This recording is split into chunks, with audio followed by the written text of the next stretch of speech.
We're a great movie town. Toronto Oh, is? gosh, absolutely, one of the tops. I'm Love them. not familiar at all. Oh, I hope you come there soon. I hope you come make a picture. In Toronto. How'd your mother like the picture last night? Oh, she Okay. liked it. You're not going to address the camera here, are you? No, no, no. Okay, stand by. Blade Runner takes place in the future, but at the same time it goes back to the style of the 40s, sort of.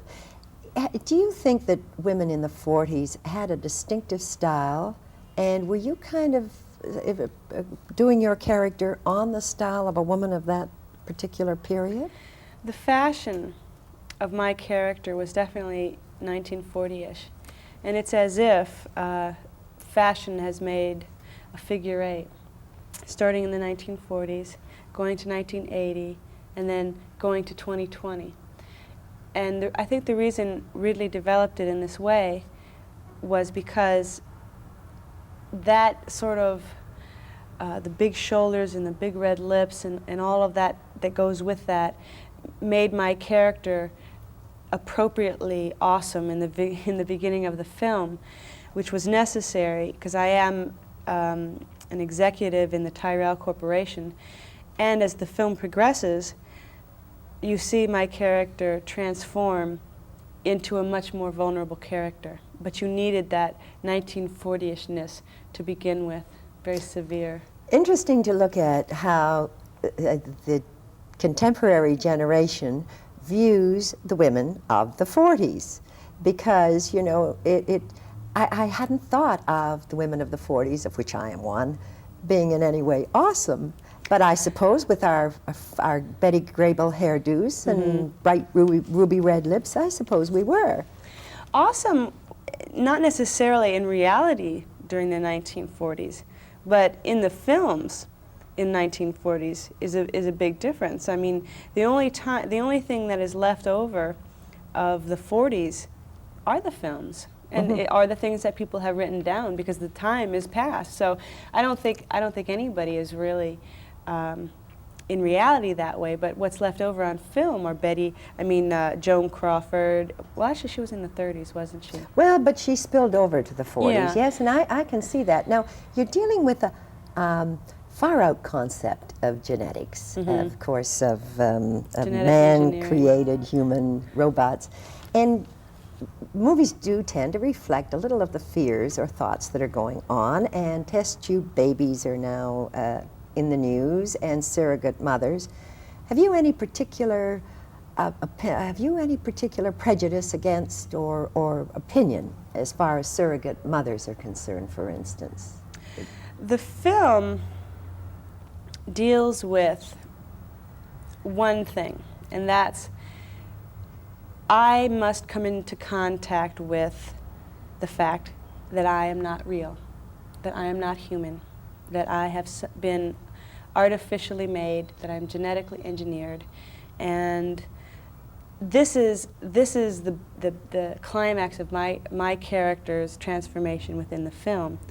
The important thing to realize is that it's possible by the year 2020 to maybe have human beings that are genetically engineered, maybe have that type of world that's portrayed in Blade Runner.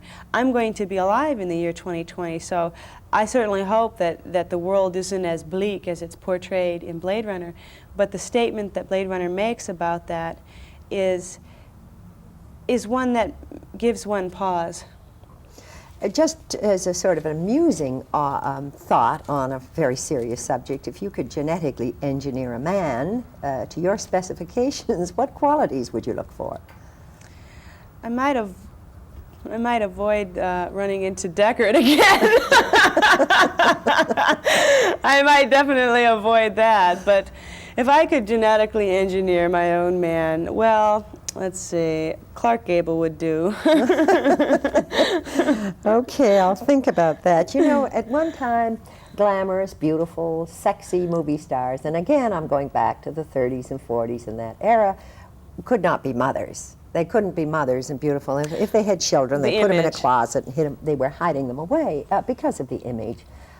How do you stand now? Because I know that the recession and bad times produce conservative men and conservative women. How is it now? Are women more free to have children and talk about it? And That's an interesting question, very interesting question. I have a few concerns of my own, and one of them is being able to be a successful career person and in the right time have a family. It's not something that I really think about right now. I put so much energy into my own career and into the concentration it takes to play characters that I figure my family will just evolve naturally, and I won't really have to waste my own time as a female on issues of whether I'm going to have a family or not, because I don't see that many men wasting their time with it, and I'm playing hardball with everyone else, and so I keep my attention pretty much right in the present. But if it came to a choice of being,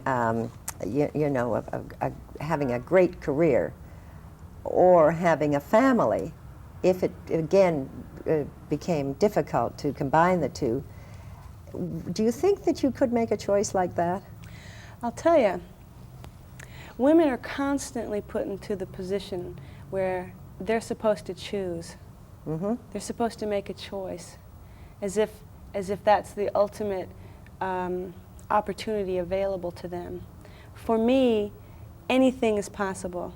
If I want something bad enough, it's going to work out for me, regardless of whether I have a career or whether I have children or whether I go to the moon. It really doesn't matter to me, because my need to do my career is very important to me, and my need to have a family is important to me, and I don't feel that one eliminates the other. Well, I love the answer. I love the answer, and I think you've given a whole new dimension to Rachel all over again. Thank you very much, Sean. You're welcome. Thank you.